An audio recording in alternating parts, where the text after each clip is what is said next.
அனைவருக்குமே வணக்கம். சற்று முன் கிடைத்திருக்கக்கூடிய ஒரு மிக மிக முக்கியமான செய்தி ஒன்று வெளியாகி உள்ளது.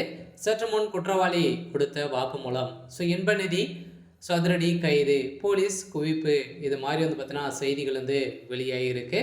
இப்போ பார்த்தீங்கன்னா அண்ணா பல்கலைக்கழகத்தில் நடந்த பாலியல் விவகாரத்திலும் அந்த சார் யார் அப்படின்றது ஒரு பெரிய கேள்விக்குறியாகவே அனைவருமே சொல்லாமல் இருந்திருந்தாங்க.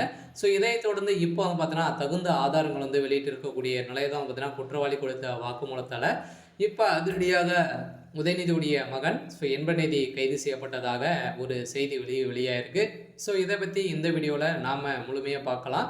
அதுக்கு முன்னாடி நம்ம சேனலுக்கு இப்போ தான் நீங்கள் முதல் முறையாக வந்திருக்கீங்க அப்படின்னா மறக்காமல் நம்மளுடைய சேனலை சப்ஸ்கிரைப் பண்ணி சப்போர்ட் பண்ணுங்கள்.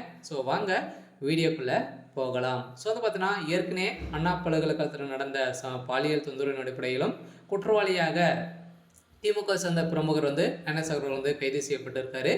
அதை தொடர்ந்து 2-3 நாட்களே பார்த்தீங்கன்னா அடுத்த திமுகவுடைய கொடிகளை வைத்து காரின் மூலமாக பார்த்தீங்கன்னா துரத்தி அங்கு பாலியல் தொந்தரவு செய்த பெண்களை பார்த்தீங்கன்னா இப்போ அதிரடியாக போலீசார் சென்று அங்கு கைது செய்யப்பட்ட 5 பேரை பார்த்தீங்கன்னா விசாரணைக்கு எடுத்து கைது செய்து விசாரணை நடத்தி வந்திருக்கக்கூடிய நிலையில் தான் இப்போ அதிரடியாக பார்த்தீங்கன்னா அவர்கள் திமுகவுடைய துணை முதல்வராக இருக்கக்கூடிய உதயநிதியுடைய மகன் இன்பநிதியுடைய நண்பர்கள் தான் அப்படின்ற மாதிரி தெரிய வந்திருக்கக்கூடிய நிலையை தான் பார்த்தீங்கன்னா இப்போ அந்த சார் இன்பநிதி தான் அப்படின்ற மாதிரி இப்போ வெளியேறக்கூடிய செய்தியால் தான் அதிரடியாக இன்பநிதி அதிரடியாக கைது செய்யப்பட்டிருக்காரு. அதனால் பார்த்தீங்கன்னா நீங்கள் எதிர்பார்த்த அந்த சார் இன்பநிதி தான் அப்படின்ற மாதிரி எடுத்திருக்கக்கூடிய நிலையில் அந்த பெண்கள் கொடுத்த புகாரின் அடிப்படையிலும் அந்த காரில் பார்த்தீங்கன்னா உதயநிதியுடைய மகன் இருந்ததாகவும் இப்போ வெளியேறக்கூடிய செய்தியால் தான் இப்போ திமுகவுடைய தலைமையகத்துக்கே ஒரு மிகப்பெரிய இடியாக விழுந்திருக்கு இல்லையா. வருகின்ற சட்டமன்ற தேர்தலுக்குள்ளே பார்த்தீங்கன்னா திமுக மீது அவப்பேரை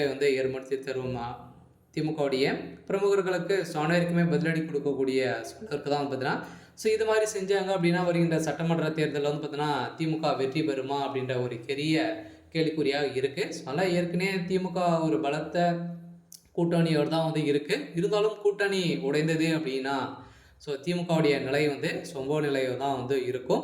இருந்தாலும் இந்த பாலியல் விவகாரத்தால் தான் பார்த்தீங்கன்னா இப்போ திமுக சல்லியாக உடையக்கூடிய சம்பவம் ஏற்பட போகுது. இருந்தாலும் ஏற்கனவே உதயநிதி ஸ்டாலின் அவர்களுக்கும் துரைமுருகன் அவர்களுக்கும் பார்த்தீங்கன்னா இடையே நிறைய சலசலப்புகள் இருந்திருந்தாலும் இப்போ குற்றவாளியாக உதயநிதியுடைய நண்பர்கள் சிக்கிய சம்பவத்தினால இந்த பாலியல் விவகாரத்தில் உதயநிதியும் இதில் கைது செய்யப்பட போகிறாரு அப்படின்ற மாதிரி தான் செய்தி வெளியாக இருக்குது. இருந்தாலும் என்ன நடக்க போகுது அப்படின்றத வெயிட் பண்ணி பார்க்கலாம். இது மாதிரி செய்திகளை தெரிஞ்சுக்கணும் அப்படின்னா மறக்காமல் நம்மளுடைய சேனலை சப்ஸ்கிரைப் பண்ணி சப்போர்ட் பண்ணுங்கள். தேங்க்யூ.